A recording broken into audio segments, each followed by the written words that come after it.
Hello मेरे प्यारे बच्चों, कैसे आप लोग? उम्मीद है कि अच्छे होंगे। तो एक बार फिर से आप सभी का स्वागत है अपने चैनल HR4U में। जी हाँ, HR4U में। और आज से आपका चल रहा है सफलता क्लासेस। तो फटाफट से वीडियो को शेयर कर देंगे। और इस सफलता क्लासेस में मैं हर चैप्टर का, ये पार्ट पहला है, हर चैप्टर का VVI वेरी वेरी इंपॉर्टेंट, जो कि खास आपको बोर्ड में पूछेगा, इसी से बोर्ड में पूछेगा, तो मैं वही ऑब्जेक्टिव निकाल करके लाया हूं। लेकिन मैं आपको कमेंट करने का मौका दूंगा, मैं ऐसे पढ़ाऊंगा जैसे आप कमेंट करते जाना क्वेश्चन पूछ करके। तो चलिए हम पढ़ते हैं। और ये पूरी सीरीज में पढ़ाऊंगा, तो पूरी सीरीज अभी अगर आप देख लेते पूरा वीडियो, तो ये वीडियो बहुत कम समय का होगा, 5 मिनट का होगा, तो पूरा देख लेते हैं तो आपका ऑब्जेक्टिव 100% क्लियर हो जाएगा। तो चलिए हम शुरू करते हैं। पहला चैप्टर है आपका तू जिंदा है तो। ठीक है, पहला चैप्टर है तू जिंदा है तो चलिए पहला सवाल इसका कह रहा है कि तू जिंदा है तो जिंदगी की खाली स्थान में यकीन कर, मौत पे यकीन कर, जीत पे यकीन कर, स्वर्ग पे यकीन कर, सुख पे यकीन कर। सही आप ऑप्शन क्या है आप कमेंट में बताओ। आपको टाइम मिला, चलो फिर मैं बताता हूं आपको कि तू जिंदा है तो जिंदगी की जीत, तू जिंदगी की तो जीत पे यकीन कर। तो एक का आपका क्या हो गया? बी आंसर सही हो गया आपका। तू जिंदा है तो जिंदगी की जीत पे यकीन कर।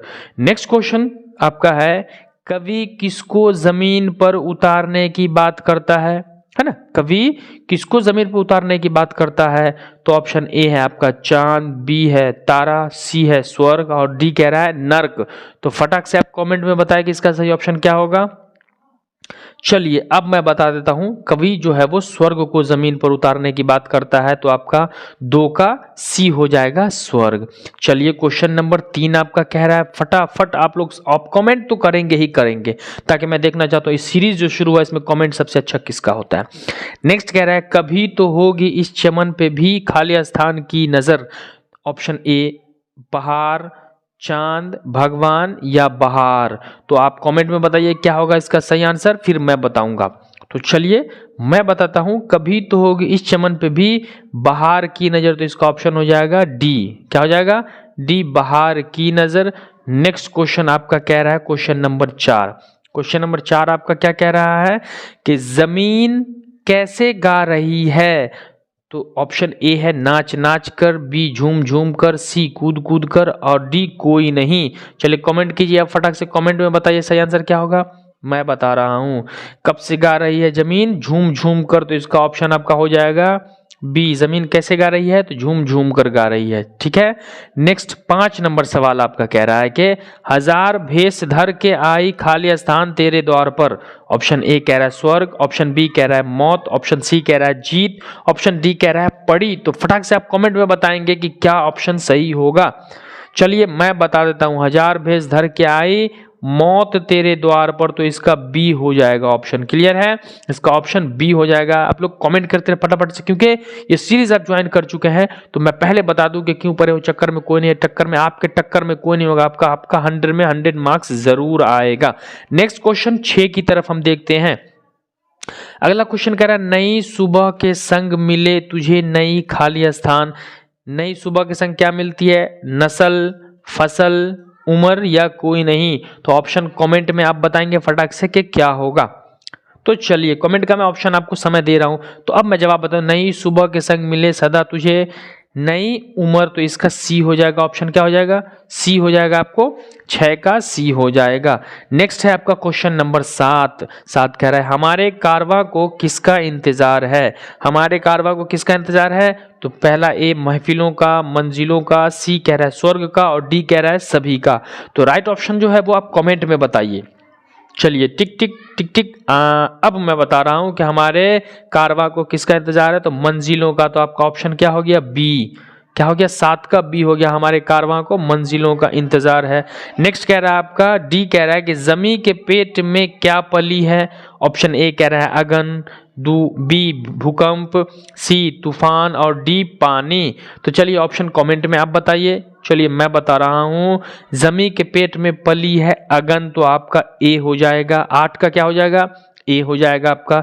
सवाल नंबर 9 कह रहा है, स्वराज का क्या अर्थ है? तो स्वराज का ऑप्शन कह रहा है ए अपना राज, बी स्वराज, सी पूर्ण राज, डी आजादी। तो इसका सही ऑप्शन आप कमेंट में बताइए। चलिए मैं बताता हूँ, स्वराज का मतलब होता है अपना राज। 9 का बी हो जाएगा। फटाफट से करते जाएंगे। 10 सवाल नंबर कह रहा है, कवि किसके सर कुचलने की बात कर रहा है? है ना। ऑप्शन ए सांप के, बी दुश्मन के, सी मुसीबतों के, डी कोई नहीं। तो सही ऑप्शन आप बताएंगे कमेंट में। चलिए मैं बता देता हूं, कवि किसके सर कुचलने की, तो कवि मुसीबतों के सर कुचलने की बात कह रहा है, तो आपका 10 का सी हो जाएगा। किसके? मुसीबतों के सर कुचलने की बात कह रहा है।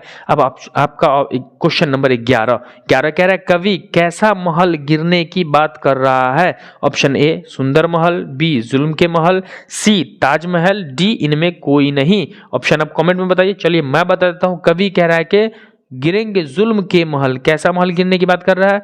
जुल्म के महल। तो 11 का आपका बी हो गया। चलिए चैप्टर 1 में जो था आपका वीवीआई क्वेश्चन वो कंप्लीट हो चुका है। अब हम आपको ले चलते हैं चैप्टर 2 की तरफ। मैं हर सेट में 2 सीरीज दूंगा, तो आप कमेंट में बताते रहना कि कैसा लगा। नेक्स्ट चैप्टर है आपका ईदगाह, चैप्टर नंबर 2। दरअसल बाबू मेरे प्यारे बच्चों, मुझे पीडीएफ बनाने की सुविधा नहीं थी अब तक। इस सीरीज के बाद आपको पीडीएफ में मिलेगा।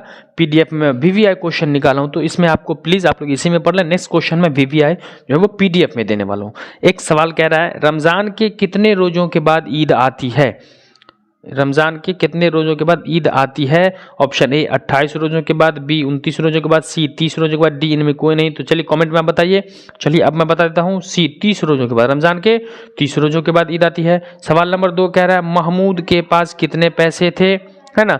तो महमूद के पास ऑप्शन ए कह रहा है 10 पैसा, बी कह रहा है 20 पैसा, सी कह रहा है 12 पैसा और डी कह रहा है 3 पैसा। तो महमूद के पास सही ऑप्शन जो था वो 12 पैसे थे। कितने पैसे थे? महमूद के पास 12 पैसे थे।